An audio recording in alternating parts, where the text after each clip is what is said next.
శ్రీపురం అనే ఒక చిన్న గ్రామంలో రామయ్య అనే రైతు ఉండేవాడు.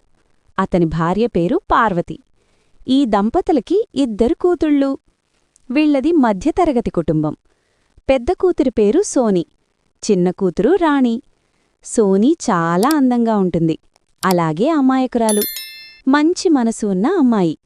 తల్లిదండ్రులు చెప్పినట్టు వినేది. సోని తన కుటుంబ పరిస్థితులు అర్థం చేసుకునేది. ఇది కావాలి అని అడిగే మనస్తత్వం సోనీకి లేదు. కాని రాణి అలా కాదు. తనకి ఏం కావాలన్నా మొహమాటం లేకుండా వాళ్ళ అమ్మానాన్నలను అడిగేది. చాలా ధైర్యవంతురాలు, చాలా తెలివైనది. ఇలా వాళ్ళ కుటుంబం సాగిపోతుంది. ఒకరోజు, అది కాదండి, అమ్మాయికి ఇప్పుడే కదా 18 సంవత్సరాల్లోకి పడింది. అప్పుడే పెళ్ళంటే ఎలా? మరొక్కసారి ఆలోచించండి. ఆలోచించడానికేం లేదు పార్వతీ. మనకున్నది ఒకటే కూతురు కాదు కదా. దాని వెనక ఇంకో ఆడపిల్ల ఉంది. తన గురించి కూడా మనమే కదా ఆలోచించాలి. తన బాగోగులు చూసుకోవాలి కదా. ఇంక చదివించే శక్తి కూడా నాకు లేదు. దాని బదులు పెళ్లి చేసి పంపిస్తే ఒక బాధ్యత తీరుతుంది కదా. నేను తనని బరువనుకోవట్లేదు, బాధ్యత అనుకుంటున్నాను. నువ్వే ఇలా మాట్లాడితే ఇంక పిల్లలకు నేనేం సమాధానం చెప్పగలను? తండ్రిగా తన బాధ్యత తీర్చుకోవాలన్న తొందరుంది ఆయన ఆలోచనలో. కనీసం ఒక 6 నెలలాగండి. మిషన్ నేర్చుకుంటుంది కదా, మధ్యలో ఉంది దాని కోర్సు. మనల్ని ఇబ్బంది పెట్టలేక ఇంటర్మీడియట్తో చదువు ఆపేసింది. కనీసం చేతిలో పనైనా ఉంటే రేపు దాని అవసరాలకు ఉపయోగపడుతుంది కదా.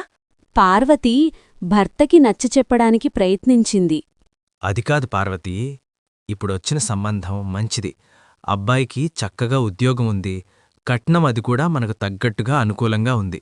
పైగా ఉమ్మడి కుటుంబం. ఇప్పటికీ ఆ ఇంట్లో పెద్దవాళ్ల మాటనే నడుస్తుంది. వాళ్లు కూడా చాలా మంచివాళ్లు, డబ్బు మనుషులు కూడా కాదు. మనమ్మాయి అమాయకంగా ఉంటుంది కదా. వేరే చోటే ఇస్తే పరిస్థితులెలా ఉంటాయో చెప్పలేం.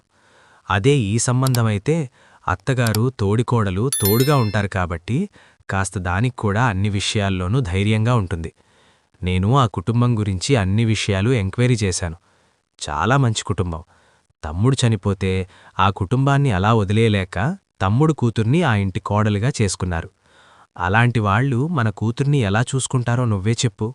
కూతురు గురించి నేను అన్ని రకాలుగా ఆలోచించే నిర్ణయం తీసుకున్నాను అన్నట్టుగా భార్యకు నచ్చచెప్పడానికి ప్రయత్నించారాయన. ఇంకా ఉంది. నా స్టోరీ మీకు నచ్చినట్టయితే పార్ట్ 2 కోసం నా ఛానల్ సబ్స్క్రైబ్ చేసుకోండి. నా ఛానల్ను సపోర్ట్ చేయండి ఫ్రెండ్స్.